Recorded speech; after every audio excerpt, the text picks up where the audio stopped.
All right, another episode of Conversate After Dark. Tay, what's up with you? Everything's good with me. What's going on with you? It's all good. It's all good. Tell people where they can find us. You can find us at Conversate After Dark everywhere. And if you have a topic you want us to cover or you want to be a guest on the show, you can reach us at CVAD, the podcast at gmail.com. That's right. Leave a comment, post a question. We'll read it on the air. You can also go to our website, www.conversateafterdark, and you can look at we can listen to all of our old episodes. So Tay, let's kick it off like we normally do. All right. Which one you want to do? You choose. It's fine. Sexy 69. Let's do Sexy 69. Okay. Do you prefer to be on top or bottom? Explain. Oh, dang. Top, for sure. Yeah. I think it goes to me being a pleaser and liking to be in control. And then honestly, if we're talking about the easiest way, the best way for me to reach my orgasm, it's me on top. Me on top, her legs pinned all the way back and just doing what I do. I have more control. And plus I found, when I enjoy when the woman's on top, because honestly, at this age, most women know how to position themselves to where they're gonna, reach that climax. Right. That's always very fun to be a part of. And you just especially if you got staying power, you could just let them go to work and get lost on it. And there's a lot of stuff. I like both, but for me, because I'm a pleaser and I'm more dominant in control, I like to be on top. But when a woman's riding you, and I'm tall, got long arms, we can choke each other and do all kind of different stuff. So I like both, but I'm gonna pick on top. Okay. This is interesting. Because I noticed that my favorite positions or whatever usually change depending on who I'm with and how our bodies kind of fit. So I remember years ago, being on top was my favorite because the dude I was with, I don't know why, it was just it just fit perfectly with me on top. But I would say usually fit perfectly, meaning his penis hit your spot perfectly. It wasn't just that, or just y'all's rhythm and you were better able to be in sync. The rhythm, it was everything. It was the rhythm, it was his size, his body shape, and my body shape at the time. Everything just it felt like a puzzle piece. It was it just fit. Yeah. But I would say for the most part, I like to be on the bottom. Because because missionary tends to get a little more edge for most positions because I like to make the eye contact. I like the guys being in control because I'm somewhat of a submissive. So okay. Yeah. You're somewhat of a submissive. Yeah. I mean, when we took the test a few weeks ago, I can be a switch when I want to be. So that probably depends on the guy too, huh? Yes.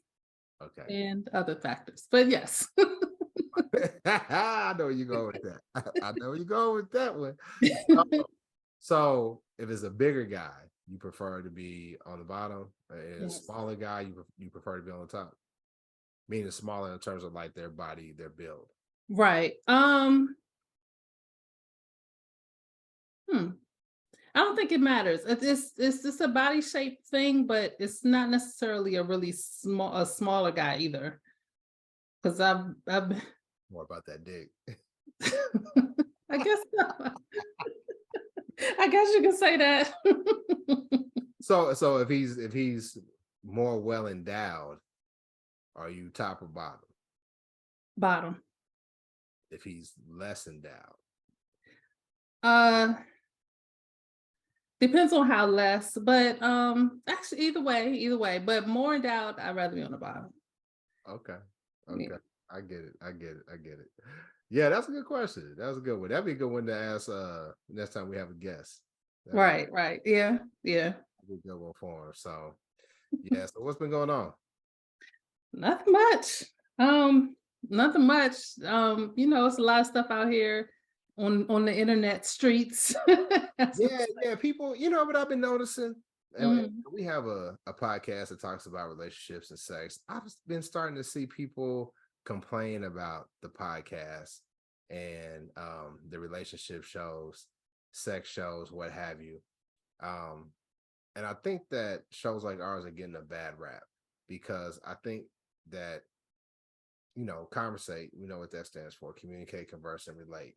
I think a lot of positive can come out from this because, you and I are open books. We share our stories, and hopefully people can learn from what we share or the people that we bring on, Right.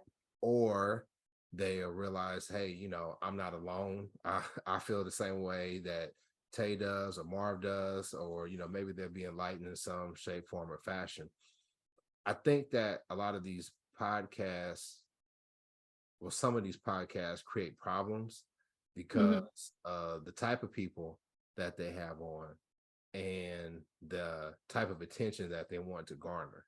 The more controversial you are, the more clicks you're going to get.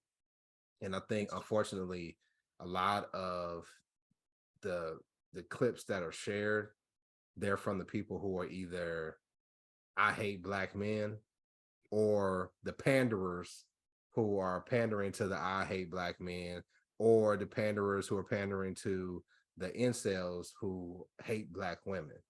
Right. And I think those extremes give podcasts a bad rap when really our community needs to have a better understanding between black men and black women in whatever way that we can get it, because we're all that we got. And I think that, what we try to do is to promote understanding. And there's some other podcasts that do a pretty good job. Some do a good job of being funny. Some do a Mhm. good job of being informative, introspective, reflective. They get really deep with it. And there's the some that just, they're not. They thrive on controversy. So Right. yeah, and I could get with some of them. I'm a guy. Please don't turn the episode. No, I ain't gonna say that because some people, the guy that I was about to say, some people, as soon as you say his name, click is off. But don't say his name. I ain't gonna I say think his I know who name, you're talking about. but I will say this though. I learned from a young age from my mother, rest in peace, that you can learn anything from someone. You take what works for you and then you throw away the rest. There's not really many people out that I agree with 100%. I Other than Marv B. But there's some people who I'm like, yeah, I could rock with, almost like 90, 95% and say, but like, yeah, I'm never going to agree with somebody 100%. I can pull up what's valuable to me and then just do away with the rest. Right, that's true. I think another thing that kind of makes those clips kind of blow up is because they're like you said, they're usually putting down one gender or the other. Um, and nobody's really, it seems like nobody's really trying to listen and understand where the other side is coming from. They'd rather just have these arguments, which I hate to say, negativity sells. It does. Absolutely it does. you know, Yeah, absolutely it does.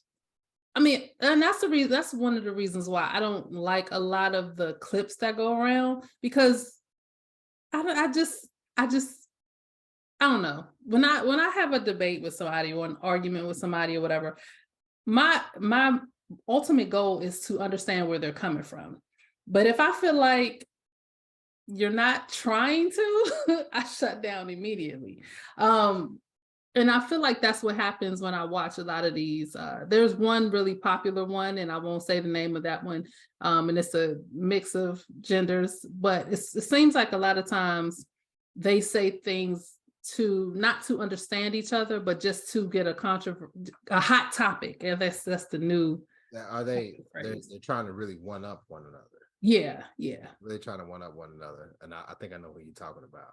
yeah. But I think that you're very rare in the fact that you say when you're having a debate with somebody, you're trying to understand where they're coming from. Me personally, I don't have that perspective.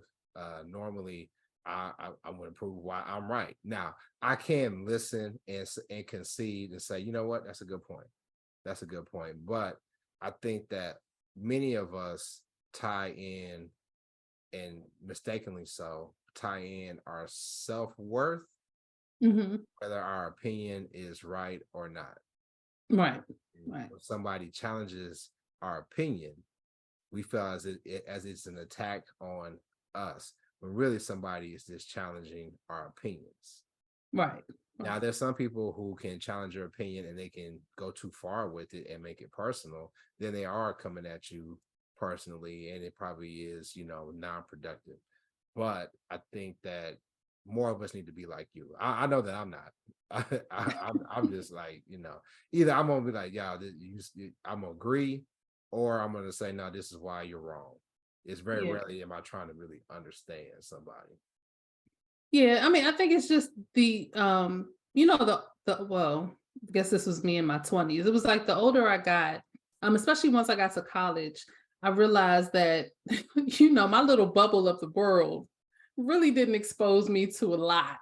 Mhm. So that's I think that's where it started, where it was like, maybe what I'm thinking is is not the right thing. So that's where it started. And with me trying to figure out why people think the way they do, why they act the way they do, why their judgments or decisions, or why. I get it. I get it because I grew up in a small town in Kansas, and I left to go to college. Didn't go far. I went about 3 hours away, but to another state. And when I went to that state, there were kids from different cities that weren't close to where I grew up. And while we had a lot of similarities because we were all from the Midwest, there were still some differences that we had to like work through. And if originally it was like, oh man, they from St. Louis, you can't trust nobody from St. Louis, or they from Chicago. Then we started realizing, you know what, we got a lot in common. Number one, we Black on a predominantly white institution, university. um, Mhm. and once we got past those differences and we started to appreciate the differences, like the music, the neighborhoods, the food that each one of us, our cities had that were, popular in our cities, it expanded our horizons. And then, once we left college, then, you start to travel. Like I travel a lot. And Mhm. what I like about traveling is that I get to see other people's perspective, and it gives me a lot of conversation pieces. So when I meet somebody, I say, "Oh, you from such and such? What you know about this?" And they like, "Oh, what?" And then I ask them about a street or food or a band or what have you, and it just allows you to be able to relate to people a lot quicker than you normally would. Especially when you're someone like me who's a tad bit shy. I don't know about that. I couldn't even say that without laughing. I couldn't even say that. So okay, let me ask you this. Okay. And then we get back on the podcast topic. I remember a few women telling me back in the day that in order to date a guy, you know how like we have requirements, right? Like, there's like certain things that I would not go for, there's certain things that need to be there. And there were some women who said he has to have a passport. He has to have a passport. And I was like, why is that, a requirement? And this is about 5 years ago. So I was like in my early 40s and I didn't get it. And these women were older. They were like, pushing 50 or what have you. Mhm. And they said the type of conversations that you can have with a guy who has traveled versus a guy who's never left the neighborhood, never left his city, is much different. The type of his open-mindedness, his ability to adapt to different situations is much different than a guy who's been forced to learn new things, do different things. Do you feel the same way? I've never looked at it as he has to have a passport, but I do tend to try to date guys that have a broader experience than just his neighborhood or even just his state. And because I mean, the world is big. There are so many ideas, so many people, so many different things that you just you can't get if you just stick within your own little bubble. You have to get out. And even if it's just picking up a book and reading about something, for me, that would be better than somebody who's just never left their city, don't want to open their mind. I like guys who want to explore. And you know what? Because I think there is a tad bit of elitism to not having a passport, not having been to all these different places. I've been to Europe, I've been to South America. Haven't been to the motherland, plan on going next year, right? I've seen a lot of things. I've put myself in a position in life where things that we read about as kids, I want to go see that. And I can do Mhm. that, God's blessed me in that way. But I agree with you that you don't necessarily have to have done it, but at least be aware and knowledgeable about it. Because there's nothing worse than traveling with somebody to somewhere and they don't understand what they're seeing, or they're like, "Oh, okay, well, what is this?" you They know, put, they put their American gaze on everything. American gaze, but just, I don't know if naivety or just ignorance, lack Mhm. lack of knowledge about different things. I mean, I've, it's like I went to Niagara Falls. I've always wanted to go to Niagara Falls. And I had, somebody who I really wanted to go with, and I was like, let's go to Niagara Falls. And they were like, why would I go to Niagara Falls? And I was like, well, it's a waterfall, and trying to explain, and you could tell they were just like, what's the big deal about that? Right. And they hadn't, just because they weren't well read. They didn't know, they weren't an unintelligent person. They just didn't. I mean, I remember we were at the age where before Wikipedia, folks had encyclopedias. Right. We didn't have cartoons 24/7. We didn't have different. So we would just read. We would read a Yeah. book, or watch a documentary, and that would increase our knowledge about stuff. And it's hard to be with somebody who doesn't, because when you talk about it and then you have to like explain what you're talking about. Um, I've never been in that situation.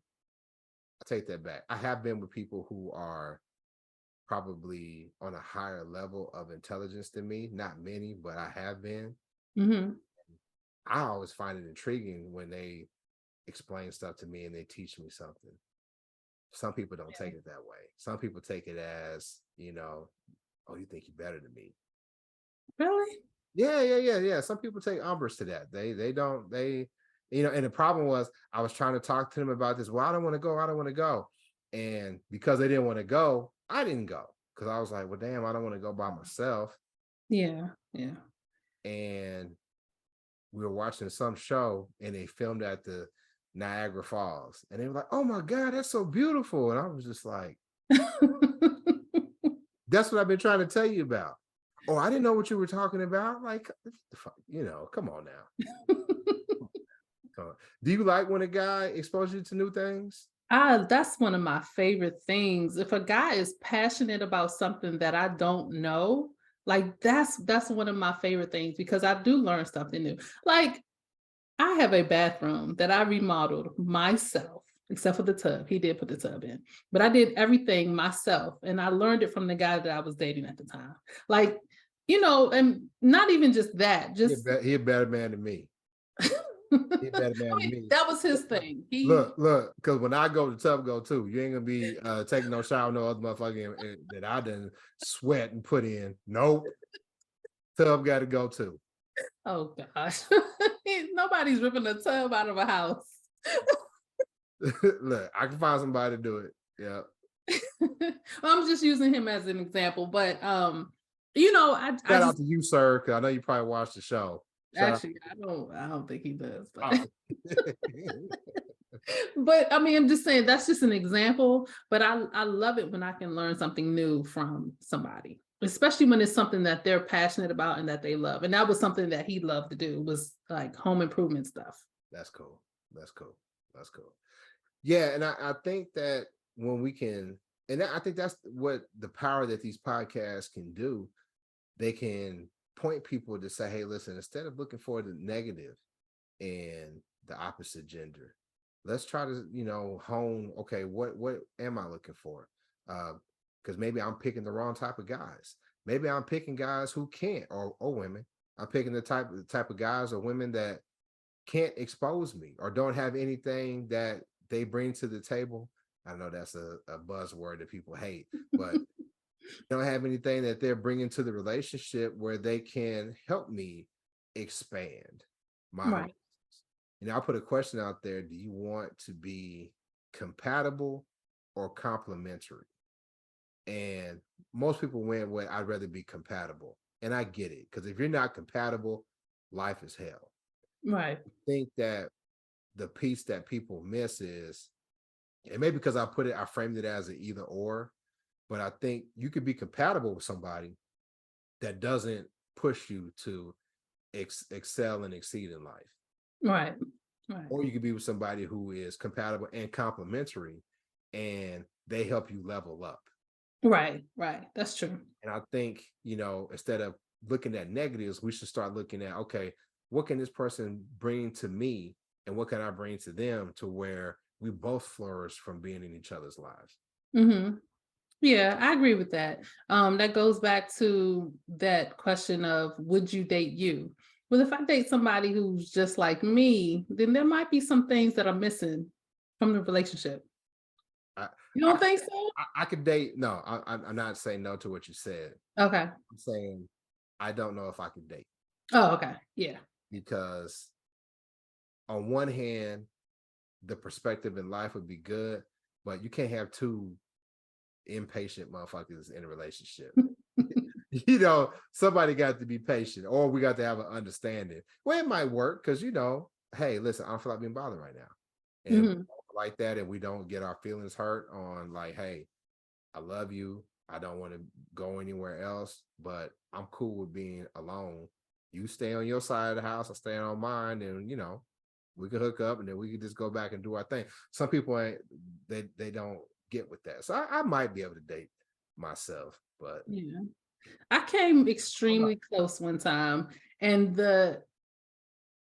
when that question was asked to me years ago, came true in the relationship, because every time I think about myself, I think about the fact that I'm quiet. I don't really, unless somebody asks me pointed specific questions, I don't really talk that much. And he was that way too, too. So it was a lot of quiet time, which is not a problem for me, but sometimes it can be a problem. I noticed.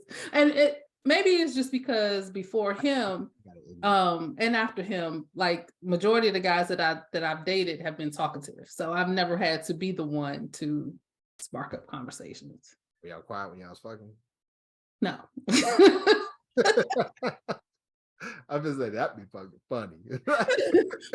But the things that I liked about him that were like me were the fact that I'm open-minded, that I like to travel, that I like to explore and do new things. Stuff like that was stuff that's about me that I liked, that he had and we had, like you said, we had the same kind of outlooks on life, the same value systems. Okay. Shout out to you, sir. I know you probably watched the show.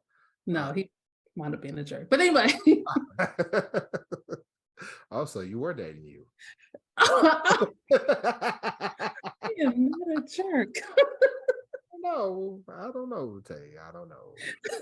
But I saw somebody share an Instagram reel where they were talking about, you never see other races have these gender wars on social media. And it was like, aren't you I'm paraphrasing, but it's like, aren't you tired of it? Aren't you tired of us being pitted against one another? You don't see white folks doing this, you don't see other people doing this. And a lot of people were like, yeah, that's right, you don't see that. And I took offense to that. Maybe offense is the wrong, too maybe strong. I disagree. Okay. And I'll tell you why. But do you feel there's some merit to that opinion, that you don't see other races having these type of discussions? I don't think that has a lot of merit. One, because, and this could be because I do follow a lot of marriage and family therapists, sex therapists. So they tend to talk about relationship issues because that's their field. And they're different races. So they talk about it from a worldwide view instead of, specific races or whatever. But with things like TikTok, where you're exposed to everything, I've come across, posts especially from the women. I don't necessarily know about the men getting involved, but there are a lot of other women who can get in on the gender wars too. But this is another reason why I don't know if I can answer that question because um what's the word I'm looking for? I can't think of it.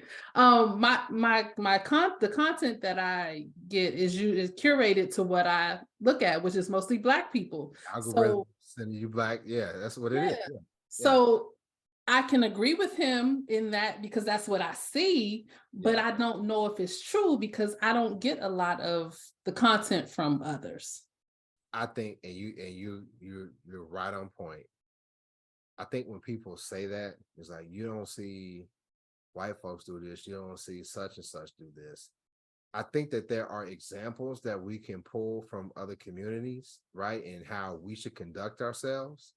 But Mhm. when we start to pathologize ourselves and make it seem that we are inferior because we do something and they don't, that's where I disagree.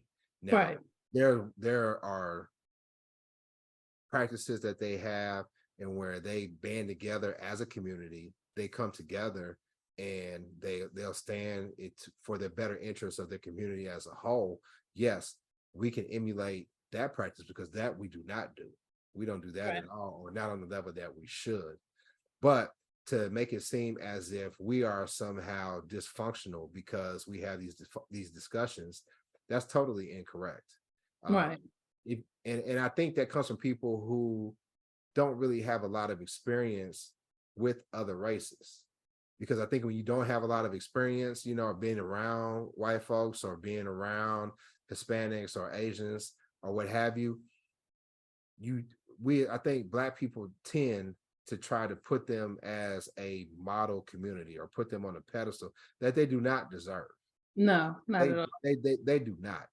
If you think that black women have it bad with black men, you ain't seen how white men treat white women. Right, right, Yeah, I mean, and they are vicious with it. They are. When you talk about like, looks and men only like the women with the BBLs and this, that, and the other, man, very rarely do you see a white boy who's got something going for him with a woman who's overweight or mm, anything like that. And that's why you see the white women, they be starving themselves, eating twigs and cranberries and shit. And you thought the BBL was out of control. Who you think invented the mommy makeover? yeah, true. Because when they was having them kids, that husband wasn't gonna stay with them. So he gonna get with that secretary whose body is tight and right. That's true. You see what I'm saying? Yeah, So when you talk about like sexism and patriarchy, like for real, like other communities, they got that down pat. right, They got it down pat. And just because we don't see it, because again, like Tay so aptly put, our algorithm only shows us a certain thing. No, we're not somehow dysfunctional or falling for a trick to keep us divided or anything like that. No, everybody does the same thing. It's just more dire for us to not be that way because we need to be together because right. everybody's coming at us and we need to be united as black men and black women. So for those of y'all who think that, podcasts like ours and other people are detrimental to the black community, I would say that Conversate After Dark is not, because we want to promote, communication and understanding between, black men and black women so that y'all could be better husbands, better wives, better brothers, better sisters, better fathers, better mothers, so I agree. let me get off my soapbox. Yeah.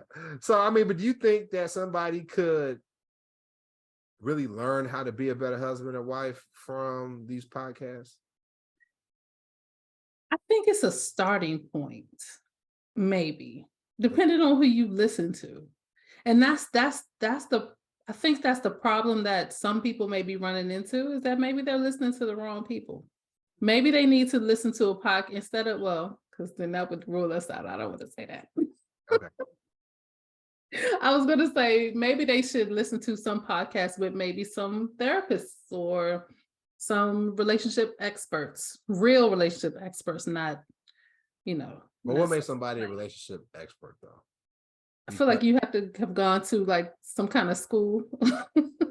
yeah, I'll be honest with you though. Mhm. I think that therapy, I'm a huge proponent of therapy, but I think I've done marriage counseling. I don't think that it's the most beneficial for relationships. I think relationship coaches and marriage counseling, I think it has its place, but I think at your core, each person has to build themselves up. And if each Right. person is the best person that they could be, then the relationship's either going to thrive or you're going to be able to mutually say, hey, listen, this isn't working. Let's go our separate ways. So I Okay. don't know if I'm 100% a believer in the relationship coach marriage thing. And that's just me. That's just Right. my opinion. But so when somebody says, are they a relationship expert? I start thinking about Derek Jackson. Why are the relationship See, experts that's sitting? what I said. Why Not y'all sitting in your car? Why you can't say it in front of your wife, dog? right. And that's why I say not the self-proclaimed one, because what credentials did he have to even start saying anything?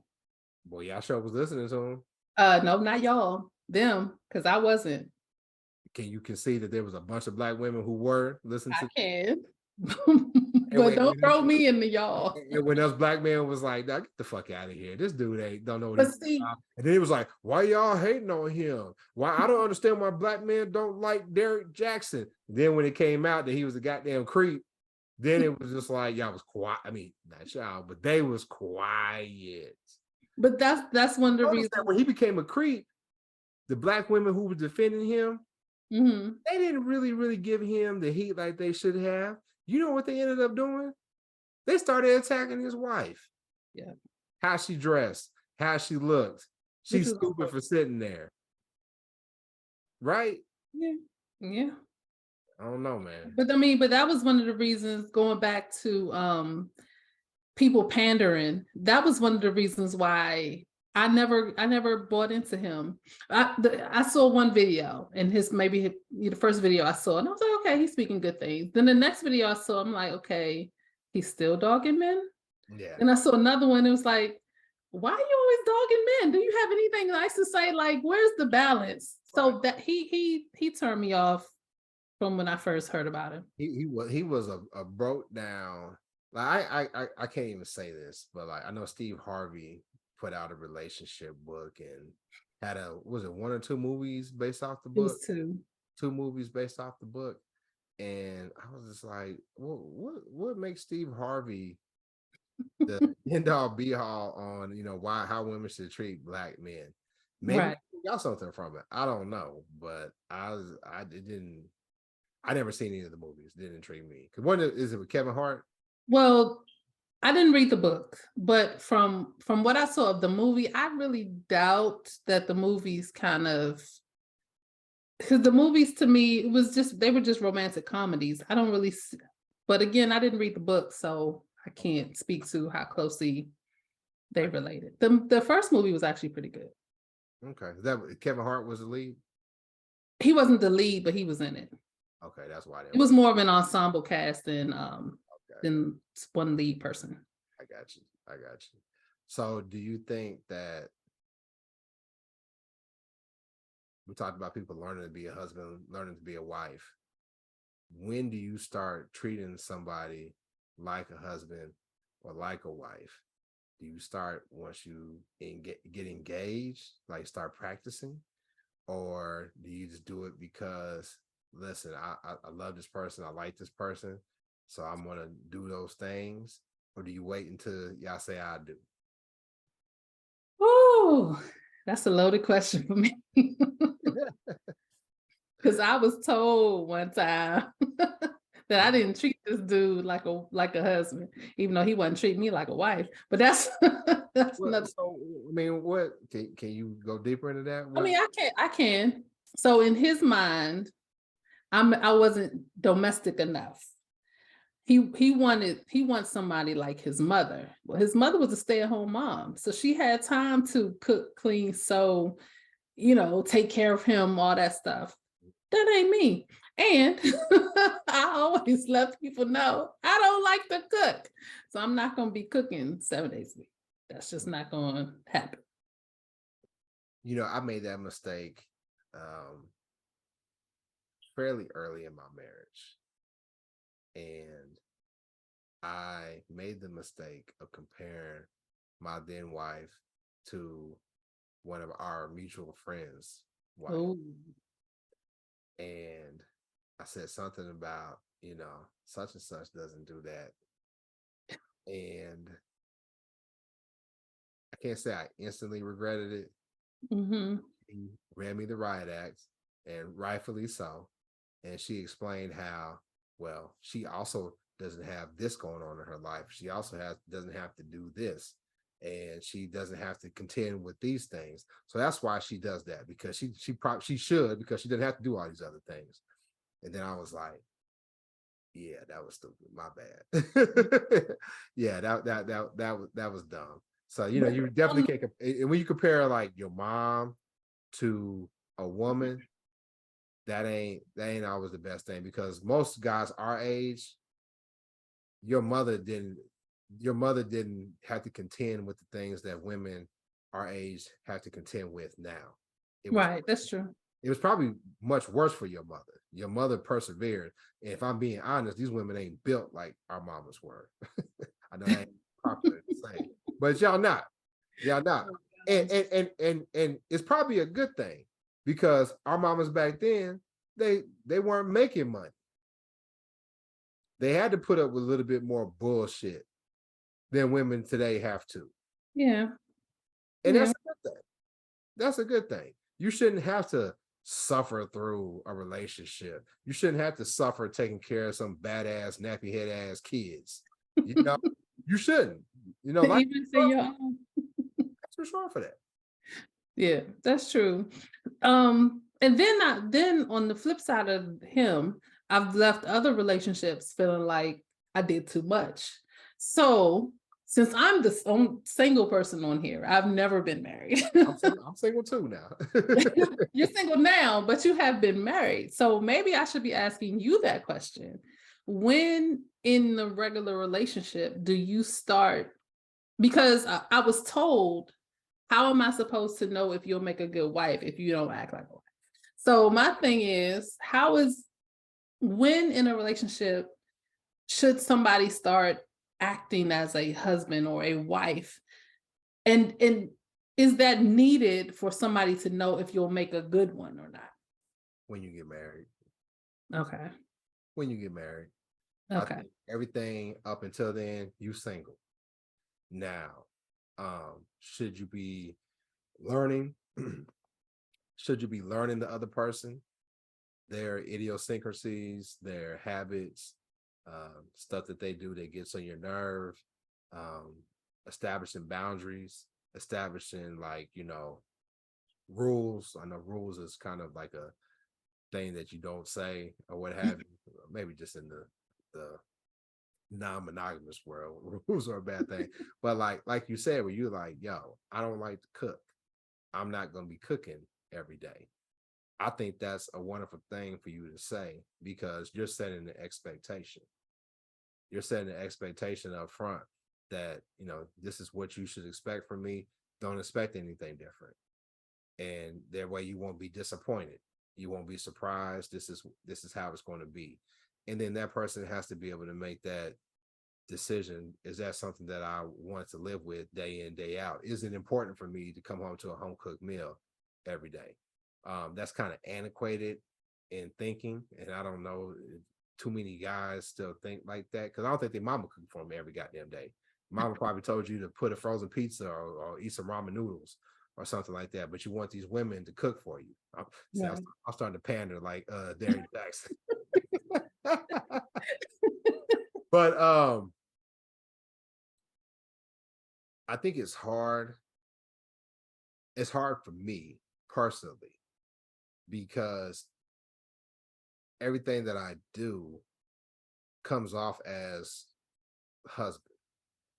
And maybe it's because I was married for so long, or more than likely it was what was modeled to me as manhood. Hmm. My father modeled, listen, you need to take care of your family. You take care of your extended family, you take care of your children, you take care of your mother, um, aunties, your wife. Your wife comes first. You give her everything you can, you sacrifice. And that's what was modeled to me as a man. And that's how I approach relationships. That's problematic because sometimes I may not want I may not want that per se with the person. Maybe I'm just getting to know them, and maybe Hmm. I want to take it slow, or maybe I just want to have fun. I just want to kick it. But when I'm just being me, it sends off those signals. Husband, he's doing stuff because he really loves me and he wants to be with me. I do this for everybody. Like Tay, you know me. I mean, Yeah. I know I get on your nerves, but if you call me or whatever, I'm gonna do whatever for you. Right, I get that, and I think on that, I don't know if that's necessary. If I don't know, how am I trying to word this? I think humans have had so many bad experiences that when someone is just nice to them, they see it as something more than what it is. Because that happens to me a lot. Like I can go on a date and I feel nothing, but because I'm so nice, the other person is like, oh, she's really into me. And I'm thinking, it wasn't like that. I mean, and I'm not even just talking about going on a date, just like being on the internet. Like if somebody jumps into my DM, 9 times out of 10, I'm gonna talk. Most guys think I'm learning now. Most guys take that as me, showing interest because I've answered them because so many women have ignored them. You know what I'm saying? So I think it's a thing of if you're a genuinely nice, caring person, good person, I think some people read into that because majority of society is trash. I don't know. I could be wrong. And I don't want to jump on the Derrick Jackson train, um, but I've heard it from multiple women who are friends of mine that, well, because of your approach to interacting with women, dating women, you're so much different than a lot of these guys. That's why they're so, let me hold on to that guy. Let me try to make sure that I keep him in my circle, in my universe or what have you. Because I'm gonna say, hey, listen, do you want to go to the movies? What movie do you want to see? Okay, I'll come pick you up at 8 o'clock so we can be there at 8:45. You know, whereas according to my friends, there's a lot of guys who are like, you want to go to the movies? Okay, meet me here at 8:20. You know what I mean? I buy my ticket, you can go buy your ticket, and we'll go to the movies together. Whereas Right. sometimes that's appropriate, right? Sometimes for safety measures, because there's a lot of crazy people. But then sometimes it's like, nah, you can kind of do more to court the woman, or just be a gentleman. Hmm. Just be a gentleman. So get back to your question. I think it's hard for us as men, because what are you doing as a man to show that you're going to be a good husband? Are you doing the bare minimum? Are you meeting the expectations that she has? What are those expectations? That actually was going to be my next question. Like, what? what is it to act like a husband or a wife? With that ex, it was cooking and clean. Well, I won't say cleaning for him, but cooking for him. That was, that was the thing for him. So I don't know. Now I feel like the relationship I was in before him, I feel like I was treated like a wife, or or he treated me like he was my husband type of thing, because he took care of all my vehicle issues, like he took care of me type of thing. Mhm. So was that him treating me like his wife, or was he just a genuinely good dude, which he was, but I'm just saying, what I'm saying. Yeah. So what are we saying when we say um treat somebody like a wife or treat somebody like a husband? Like, what are the characteristics or traits that even make someone say that in a dating situation? I don't honestly, I don't even think that's something that people should practice. I think it goes back to what I said about therapy. I think Hmm. you need to just be the best person that you could be, you know, and hope that the other person is doing the same thing, and then work to where y'all have a compatibility and y'all have open communication, where that y'all can set expectations and learn how each other learn how to be with one another. Say it that way. Um, and then that way your marriage or relationship will grow from there. I never take relation, and I know this is offensive to some people, but you really can't take marriage advice from somebody who has not been married. Because I would tell you, as soon as you get married, all that shit changes. Yeah. Everything changes. The stakes are much higher. Um, there's a bond there. There's a contract there. There's so much other stuff for whatever reason it changes once you say I do. So if you build yourself up to where you can handle, because it's really not about being happy with one another, it's how you handle the bad stuff. Right. Yeah. Because the bad stuff is what takes your relationship and your marriage out. It's not, can we be happy together? How can we handle the bumps and blows that life throws at us? That's the main thing. So to answer your question, I don't think you need to try to act like a husband or act like a wife. You need to just try to act like a good person and Yeah. make sure that you and that person are compatible and complementary. I So, get that. all right, you got a nasty or normal today? More of a would you or would you not? Okay. Okay. So today's nasty or normal, or would you not, having sex in a hot tub or pool? Would you? Wouldn't you? Uh yes. Um depending on how you define sex. No, I have not had sex in a hot tub. I've definitely fooled around in the hot tub. um, I got my first foot job in a hot tub. So is that sex? That's not sex. No, that would be like foreplay. Yeah, okay. Yeah, I got a foot. That sounds weird for a guy to say, but I What? get what you're saying. I got a foot job. Yeah. Why does it Well, sound no, weird? it You know didn't sound like you said for job, what it but sound like I said. don't worry about it. What But now? Tell me. foot job makes sense. Foot job makes sense. What did it sound like I said? No, it just sounded like like somebody said finger. It sound you said footed, so that's Oh why. no, hell no. No. Yeah, I'm glad yeah, that's why I want you to clarify. Because I that's why I want you to clarify. Hell no. I didn't put it. I got a foot job. I got it. Hey, no, no. Because I've actually seen somebody get footed before. Really?